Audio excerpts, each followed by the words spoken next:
우리가 잘 아는 말씀 보실 때 요한복음 14장 12절부터 20절 말씀, 제가 가지고 있는 성경으로 신약 성경 172쪽쯤 보시면 요한복음 14장 12절로 20절 말씀을 저와 여러분이 함께 교독을 하십니다.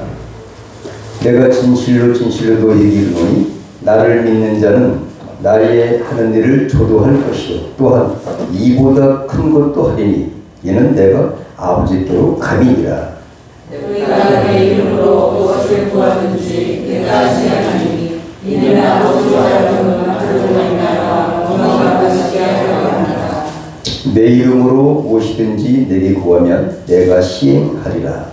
너희가 나를 사랑하면 나의 계명을 지키리라. 내가 아버지께 구하겠으니 그가 또 다른 보혜사를 너희에게 주사 영원토록 너희와 함께 있게 하시리니 저는 진리의 영이라 세상은 이를 저를 받지 않다니 너희는 저를 기도하고 알지도 못합니다. 그러나 너희는 저를 아나니 저는 너희와 함께 거하시며 또 너희 속에 계시겠습니다.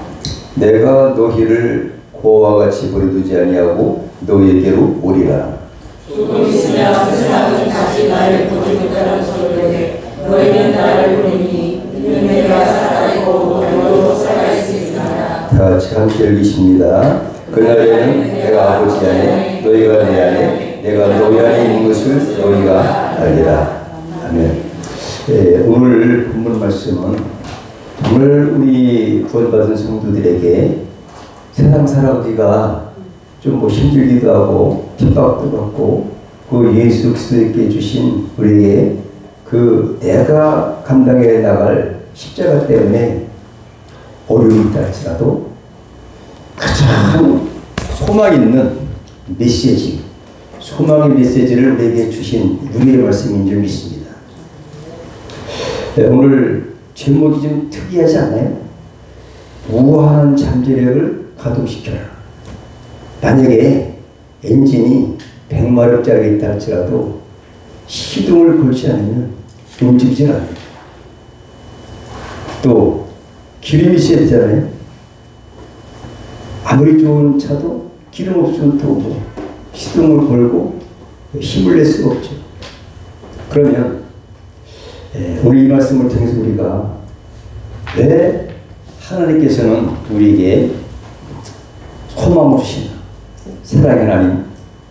오늘 본문 말씀은 4000년 동안의 구약 성경에 오실 예수 그리스도, 그분이 오셔서 우리를 죄에서 사망에서 건져낼 자 임마누엘 하나님, 죄에서 건질 예수 그리스도께서 이 세상의 모든 것들을 이기고 승리하기 하루 전날만이에요. 십자가를 내일 진다면 오늘 밤에 금요일날 십자가 순환을 받으시는데 바로 6월절 어린 양으로서, 하나님의 어린 양으로서 돌아가시기 바로 이 밤이 새면 내일은 승리의 그 인류 최대의 승리의 날. 예수님이 요한복음에 이렇게 말씀하셨잖아요. 다 이루었다. 내가 이겼다. 세상을 이겼다. 예수님밖에 세상을 이길 자가 없습니다. 그래서 예수님은 떠나가셔야 돼요. 돌아가신 다음에 잠깐 이 땅에 계시다가 한 40일 정도 계시다가 바로 하늘나라로 올라가시는 예수님.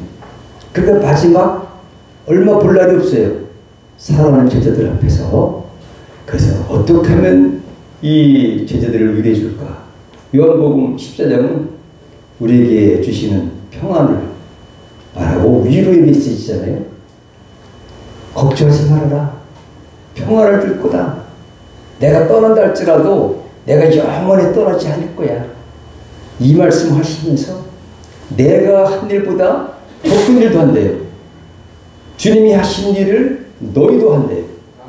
정말 최고의 우리에게 소망 있는 메시지 아니겠습니까?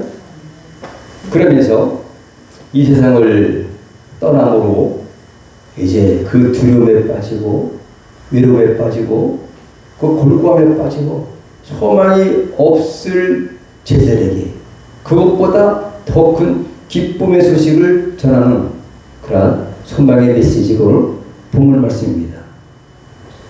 그러면 지금 그렇게 2000년이 지난 우리에게는 뭐 아무것도 아니냐? 우리에게도 적용되는 줄로 믿습니다. 신약 성도인 우리에게도 정말 엄청난 용기를 주는 말씀이에요. 무한한 잠재력 있다는 거죠. 믿습니까? 잠재력을 찾고 잠재력을 인식하고 잠재력을 행함으로 가동시킬 때 우리로 말미암아 우리에게 주신 복음 전파 사명, 선교 사명을 잘 감당할 줄 믿습니다. 주십니다. 약속하셨어요. 놀라우신 말씀으로 오늘 본 말씀 12절이 있어요. 오늘 보니까 예수님이 하나님이신데 예수님이 하신 일을 제자들이 할 수 있다는 거예요. 믿습니까 여러분? 아, 이게 기가 막힌 말씀 아니에요? 여러분 하실 수 있는 줄 믿으시기 바랍니다. 할 수 있다. 왜 그러냐? 오늘 10절부터 보니까 아버지가 내가 아버지 안에 있기 때문에 하나님과 예수님은 하나다라는 말씀이에요. 동질성을 얘기하고 있는 거죠. 예수님은 보내심을 받아서 오셨어요. 구속하신 그 하나님의 구원의 그 계획을 이루시기 위해서 오셨는데 혼자가 아니라 아버지가 계시다 이거죠. 예수님도 사역하실 때에 그냥 한 것이 아니에요. 성령 받으시고 사역을 하신 줄 믿습니다. 그렇기 때문에 혼자가 아니라 아버지가 내 안에 계시기 때문에 하나의 그 동질성 이제도 확대되어서 예수님과 제자들 간에 연합과 동력의 사상으로 진행되는 사실이 있다는 거죠. 나도 아버지께서 함께 하시고 성령께서 함께 하시기 때문에 이 공생의 사역을 했으니 너희 제자들도 이제 함께 할 거야. 그러면서 요한복음 15장에 포도나무 비유를 바로 오늘 뒷장에서 하셨어요. 내가 포도나무고 너희 가지다. 그러니까 예수 안에 붙어있기만 한다면 많은 열매를 맺을 것이다. 그 사실이 이루어진 줄 믿습니다. 지금까지 예수님은 유대, 이스라엘에서 복음 전파하셨지만 전 세계에 그 당시 성령 받은 제자들로 말미암아 어마어마하게 많이 믿는 자들이 생겨난 줄 믿습니다. 더 큰 일도 한대요. 응? 예수님보다 더 큰 일 믿어집니까 여러분? 이거보다 더 귀한 소망의 메시지가 어디 있겠습니까? 예수님의 만번의 일도 해면 괜찮은데 예수님 하신 일을 할 수 있대요. 거짓이 아니라 실제입니다. 사도행전에 보니까 그 사실이 역사적으로 입증된 사실을 사도행전에서 말하고 있다는 거죠. 예수님 말씀이 틀림없다. 말씀한 대로 약속한 대로 반드시 이루어진다라는 그런 말씀. 근데 이 조건에 실체가 있어요. 왜 그러냐? 어떻게 하길래 예수님이 하신 일을 너희도 할 것이고 또한 이보다 더 큰 일도 한다고 말씀하시는데 어떤 조건이 있기 때문에 이런 말씀을 하실까? 16절에 보니까 보혜사 성령님의 강림으로 인해서 할 수 있다. 더 큰 일은 무엇이냐? 예수님은 조금 전에 말씀드린 것처럼 이스라엘 그 유대 그 나라에서 하나님 나라에 대해서 복음에 대해서 또 가르치고 전도하시고 이 생을 했다면 이 말대로 더 큰 일은 사도 바울 또 성령 받은 제자들이 예수님이 하셨던 것보다도 더 선교를 더 확대시켰다는 거죠. 선교 영역을 확장시켰다는 거죠. 더 큰 능력으로 이스라엘에서 세계 복음화의 그 사명을 확장시키고 감당했다. 이런 것들을 예수께서 약속하셨는데 현재 이루어졌습니다. 사도행전 16장에 보면 그 비두니아로 가려고 했잖아요. 지금으로 뭐 터키, 뭐 트르키에 뭐 그쪽 부분인데 성령께서 사도 바울에게 뭐라고 하시냐? 마게도냐로 가라. 그래서 유럽이 복음 전파돼서 유럽으로 말미암아 온 세상에 복음이 전파되고 복음이 들어가는 곳곳마다 천국이 이루어졌고 이 세상에서 또 선진국으로 됐고 우리나라도 그의 일부가 됐습니다. 성주에 들어간 것처럼 예수 믿는 복음이 전 세계에 퍼졌더니 이것이 바로 예수님이 하신 것보다 더 큰 일을 감당한 선교의 사역을 감당했다는 말을 하신 겁니다. 근데 사실은 그때부터 27년이 지나니까 전 세계 복음이 전파되지 않았습니까? 바로 이루어졌다는 거죠. 어떻게? 성령 받은 사람들이 믿음으로 그 권능을 가동시켰기 때문에 그렇게 역사가 일어난 거죠. 가만히 두고 있으면 아무것도 나타나지 않아요.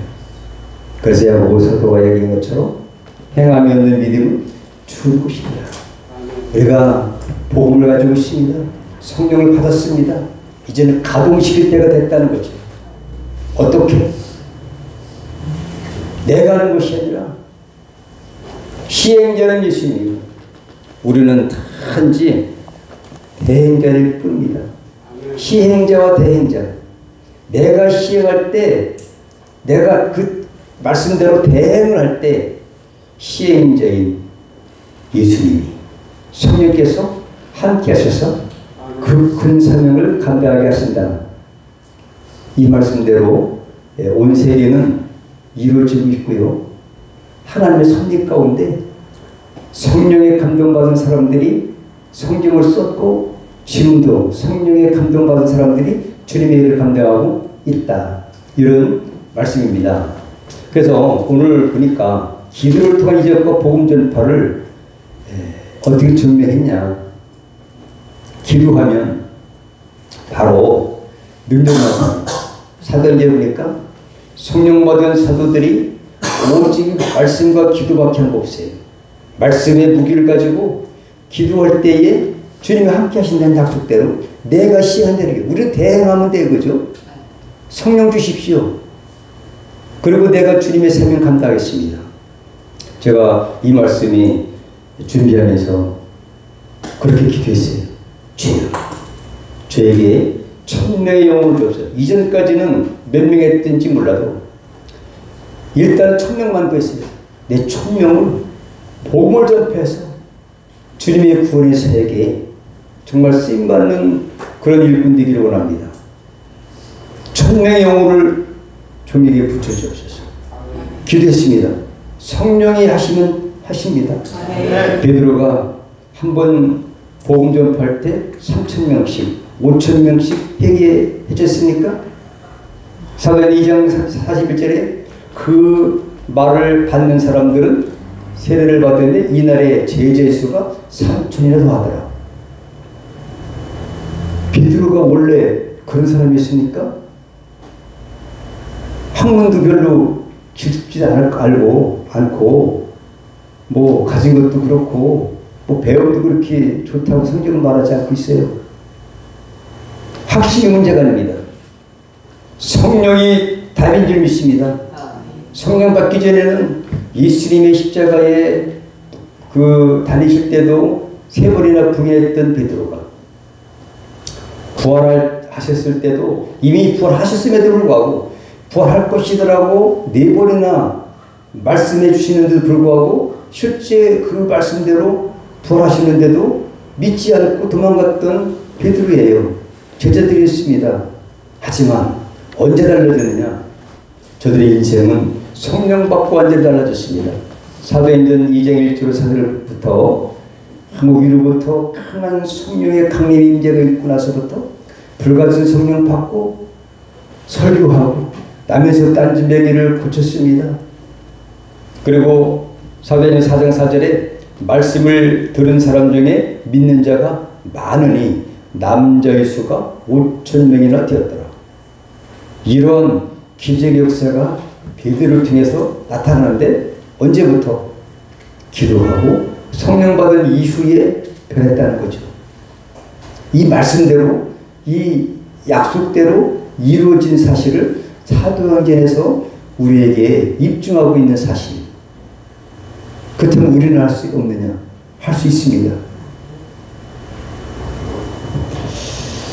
사도행전에 보니까 다른 이로서는 구원을 얻을 수 없나니 천하인간에게 구원을 얻을 만한 다른 이름을 우리에게 주신 일이 없음이니라 하였더라. 13절에는 저희가 베드로와 요한이 기탄 없이 말함을 보고 그 본래 학문 없는 범인으로 알았다가 이상히 여기며 또 그 전에 예수와 함께 있던 줄도 알고 또 병 나은 사람이 그들과 함께 서는 것을 보고 힐라란 말이 없는지라.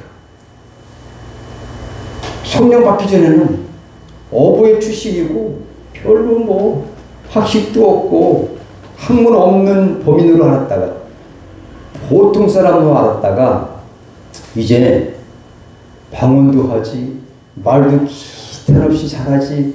세상에 어떻게 변했지? 하버드 대학 나온 것도 아니고 그때는 뭐 학교 없었지만 어쨌든 뭐 별로 뭐 학교 다녔다는 얘기를 못 들었는데 어떻게 저렇게 되지? 여러분, 내가 하는 것이 아니라 성령 하나님이 함께 하시니까 그렇게 복음 전파자가 되고 기탄 없이 말하는 자가 되고 권능을 행하는 무한한 잠재력이 발동된 줄 믿습니다.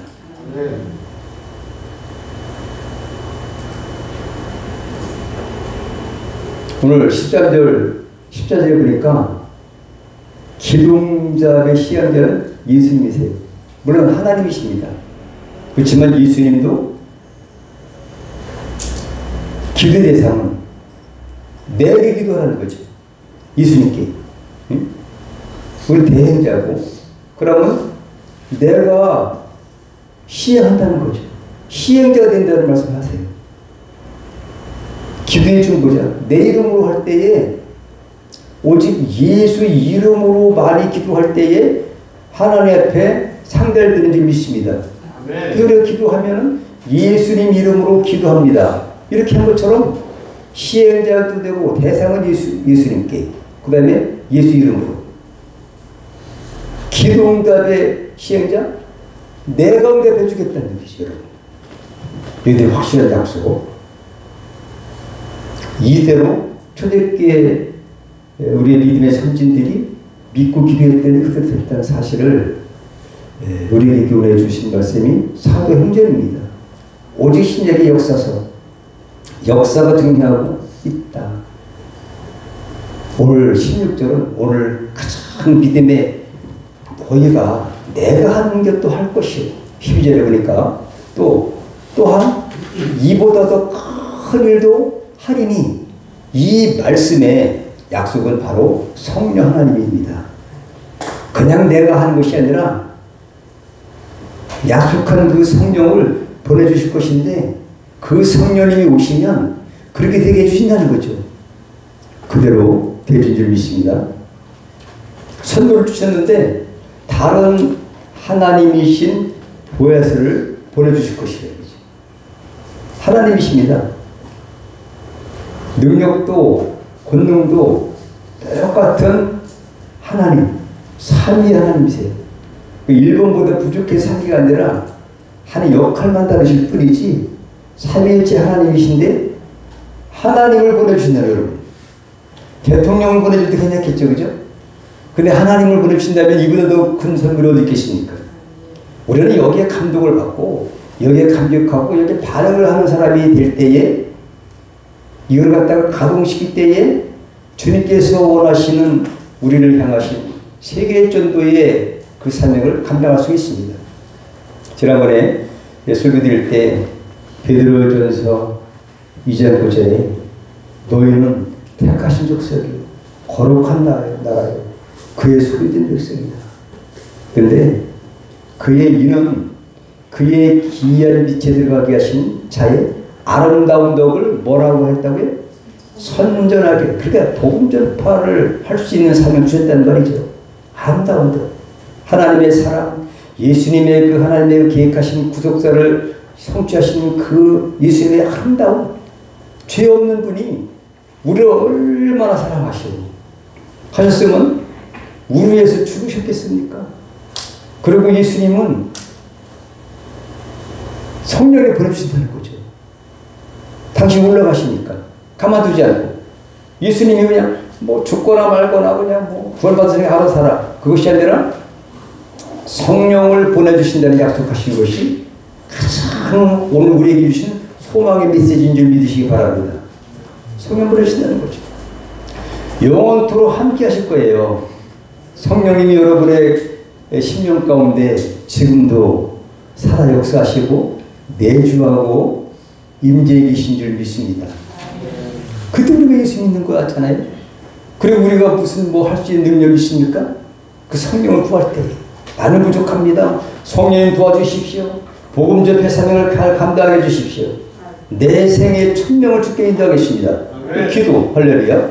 이런 것들을 내가 하는 것이 아니라 나는 그의 대행자일 뿐이고 실제로 성령 하나님이 직접 우리의 믿음을 보고 내가 가동시킬 때 그때 성령께서 역사하셔서 초대교회 사도들이 그렇게 했던 것처럼 할 수 있다 이거지. 그러면 우린 대단한 사람들인 줄 믿습니다. 옆에 분들에게 합니다. 당신은 대단한 분입니다. 믿습니까? 보통 사람이 아니에요. 베드로도 범 있는 줄 알았거든요. 기타 없이 말하는 거 보고 뭐 학문도 별로 없고 하지만 우리는 최고의 고상한 지식을 갖고 있잖아요. 예수님을 알고 하나님이 어떤 분인지 알고 믿습니까? 또 성령을 받았기 때문에 우리가 하는 것이 아니라 성령께서 우리를 갖다가 사용하시는 것입니다. 그분한테 내어드릴 때 대단한 사람이다. 그런데 다른 교회사 성령께서 함께 하시기 때문에 그래요. 근데 다른 교회사다. 다른 교회사 성령님이 우리와 함께 하십니다. 구약시대에 하나님의 신 성령께서 함께 하신 자들을 보면 요셉, 다윗, 기드온이라는 사람이 있어요. 기드온부터 얘기해 볼까요? 기드온은 겁쟁이에요. 그죠? 사사기부터 보면 겁쟁이인데도 불구하고 하나님이 큰 용서하고 그래요. 근데 그렇게 됐어요. 그죠? 너무너무 그냥 14만 5천 명인데 미디안들 어떻게 물리치겠습니까? 3만 2천 명을 딱 보내줬어요. 하나님은 못하. 그래서 300명까지 줄이는데 하나님이 함께 하시니까 된다는 얘기를 우리에게 입증한 사건이에요. 기도원이 했습니까? 13만 3천 명 가지고 3만 2천 명도 부족한데 300명 가지고 이스라엘 백성들 하나라도 죽었습니까? 어떻게 싸웠습니까? 하나님 하셨잖아요. 이와 같이 우리는 엄청난 그 잠재력을 갖고 있다는 거죠. 누구에게? 성령님의 감동만 받는다면 구약시대에도 성령의 감동 받은 자들은 이렇게 어마어마한 일을 했습니다. 요셉 있지 않습니까? 요셉이 사도행전 7장에도 스데반의 그 설교에 나와요. 요셉이 뭐 감옥에 갔었고 별 볼 일 없는 그런 야곱의 11번째 아들이었지만 그가 성령에 감동되니까 하나님이 애굽의 총리까지 통치자로서 하나님의 영광 돌렸던 요셉. 자기가 그런 능력이 있습니까? 그 당시에 초강대국 애굽에 바로하면은 지금의 엄청난 권력 세계의 1인자입니다. 그런데 초라한 요셉이 애굽 사람들도 아닌데 하나님이 함께 하시니까 그를 크게 높여주셨다는 거죠. 우리는 내 안에 있는 성령님과 함께 하시면 성령님을 일하게 내가 성령을 구하고 내가 가동시킬 때 행함으로 할 때에 엄청난 우리 속에 있는 성령의 잠재력이 표출될 줄 믿습니다. 이것을 성경의 구약부터 계속 하고 있다는 얘기죠. 또 다윗이 그 이세의 8번째 막내동입니다. 목동이에요. 할 게 무슨 엄청나게 뭐 학교를 좋은 학교를 다니겠다든지 키가 엄청 크고 뭐 했다든지 아주 소년 때부터 성령의 감동을 받았어요. 성령 받으니까 골리앗을 누가 물리쳤습니까? 소년 다윗이 물리쳤지 않습니까? 성령의 감동된 자를 쓰신다는 거죠. 다윗이 엄청나게 잘나서 아닙니다. 고린도전서에 보니까 형제들아 너희의 불심을 보라. 육체를 따라 지혜 있는 자가 많지 아니하며 능한 자가 많지 않으며 문벌 좋은 자가 많지 아니하도다. 그러나 하나님께서 세상의 미련한 것들을 택하사 지혜 있는 자들을 부끄럽게 하려 하시고 세상의 약한 것들을 택하사 강한 것들을 부끄럽게 하려 하시며 하나님께서 세상의 천한 것들과 멸시받는 것들과 없는 것들을 택하사 있는 것들을 폐하려 하시나니. 왜 그럴까요? 정답은 이는 아무 율치 하나도 하나님 앞에서 자랑하지 못하게 하려 하십니다. 여러분, 내가 약하고 내가 많이 배우지 못했고 어떤 부자가 되지 못했고 나는 지혜롭지 못했고 뭐 나는 너무 건강도 안 좋고 이것이 문제가 아닙니다.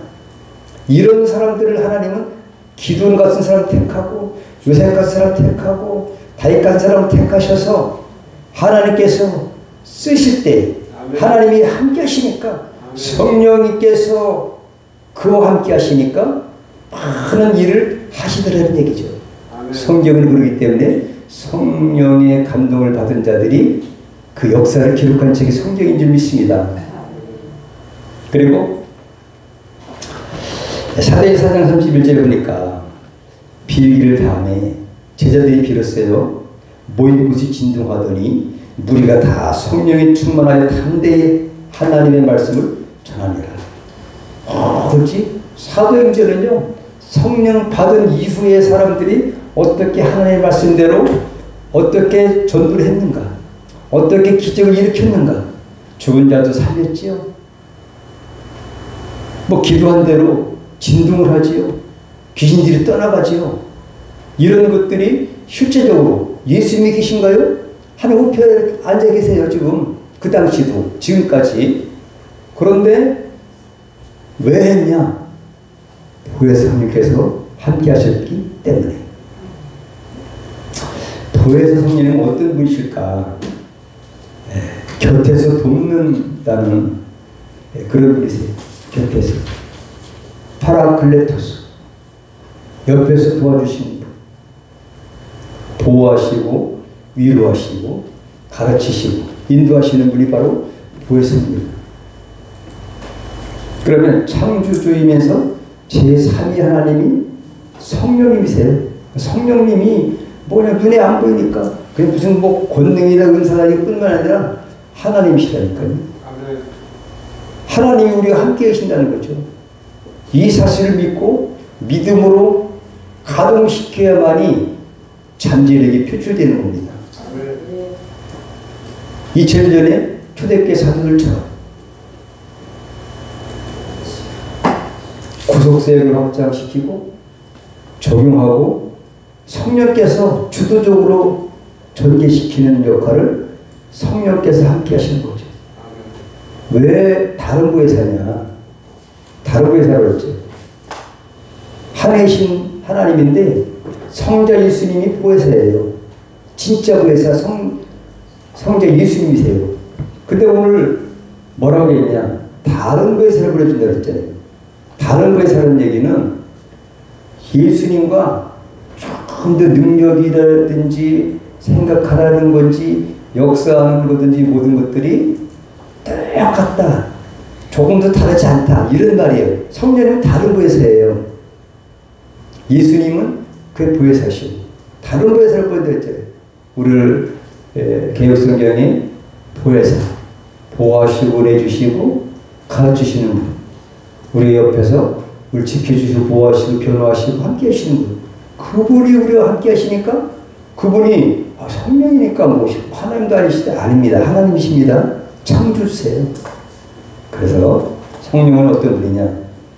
삼위일체 하나님은 성부 하나님이 예수 믿으니까 아버지가 되셨어요. 예수 믿으니까 성령님께서 우리에게 함께 하신다는 거죠. 다른 부에서로 함께 하신 줄 믿습니다. 성령 하나님 얘기인데 어떤 그리스도인이 직장에서 너무 일이 많고 무겁고 어려운 일로 말미암아 심신독초가 됐습니다. 그 집으로 돌아왔어요. 그때 아내에게 줄 보따리를 손에 들고 있었습니다. 근데 층계 아래에는 자기 딸이 있었는데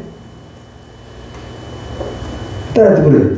엄마 어디 있냐 하고 묻자 그 아이는 소아마비로서 휠체어를 타고 꼼짝도 못한 아이였어요. 그래서 그렇게 이야기합니다. 어디 있냐고 그러니까 2층이에요. 엄마가 2층에 있어요. 그 보따리 어머니께 갖다 줄 거죠? 응? 소아마비 들린 딸이 그랬어요. 내가 가져가게 해주세요. 내가 갖다 드릴 테니까 내게 갖다 달라는 거죠. 아버지는 응, 너는 걷지 못하잖아.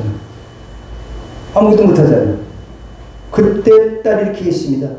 자기는 걷지 못하지만 아빠가 나를 안아서 2층까지 데려준다면 내가 엄마께 내 손에 있는 그 선물을 줄게요. 이랬다는 거죠. 여러분, 이 성령 하나님이 그렇다는 거죠. 나는 소아마비가 아무것도 할 수 없어도 나는 하나의 어떤 그 능력이 없는 대행자뿐이라 할지라도 시행자이신 예수께서 보여주신 보혜사께서 다른 보혜사께서 함께 하신다는 거죠. 이 원리가 오늘 말씀 속에 있다는 거죠. 이 원리를 터득한 사람들이 사도들이 초대교회를 이루게 하셔서 지금까지 교회가 성장하고 발전되고 있습니다. 여러분, 무거운 짐이 있습니까? 괴로움이 있습니까? 예수님 말씀하세요. 수고하고 무거운 짐진 자들아 다 내게로 오라. 내가 해결해 줄 것이다. 책임져 줄 것이다. 쉬게 하리라. 여러분, 주님이 우리가 함께 하신다는 거죠. 다른 거에서 성령으로 함께 하신다는 거죠. 그렇기 때문에 조금 더 염려하지 말라는 거죠. 내 아버지는 간다 할지라도 오늘 20절에 그러잖아요. 내가 다시 올 거다. 20절에 너무너무 감사한 약속 아니겠습니까? 조금 있으면 세상은 다시 나를 보지 못할 터이다. 19절에 그죠? 그 다음에 너희는 나를 보리니 이는 내가 살았고 너희도 살겠습니다. 세상 끝날에 심판 끝날에 우리 주님을 볼 수가 있습니다. 그 약속입니다. 그리고 그날에는 내가 아버지 안에 그 다음에 너희가 내 안에 내가 너희 안에 있는 것을 너희가 알리라. 가장 귀한 말씀이에요. 하나님과 함께 된다는 거, 동질성이 됐다는 거, 신랑과 신부가 됐다는 사실, 너무나 감격적인 말씀 아니겠습니까? 이 사실을 믿고 용기를 얻기를 축복합니다. 주님처럼 권능할 수 있는 이유, 아까 말씀드린 것처럼 예수님께서 하나님께로 가시기 때문에요. 오늘 보면 내가 가는 것이. 그런데 요한복음 16절 7절 이렇게 말씀하고 있어요.